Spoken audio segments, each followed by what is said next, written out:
Hujan deras kembali memicu terjadinya banjir bandang di wilayah Banjardinas Kalanganyar, Desa Gegelang, Kecamatan Manggis, Karangasem, Kamis 25 April. Banjir bandang tersebut menghanyutkan 1 unit sepeda motor dan mesin somil milik warga.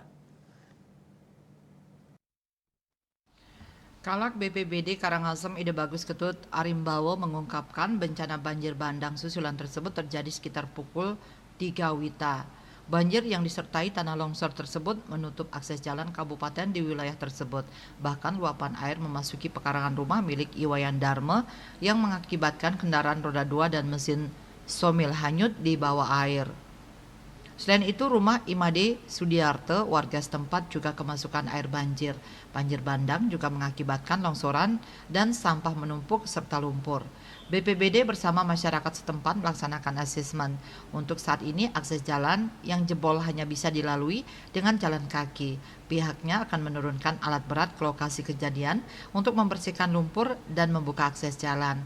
Eka Parananda, Bali Pos melaporkan.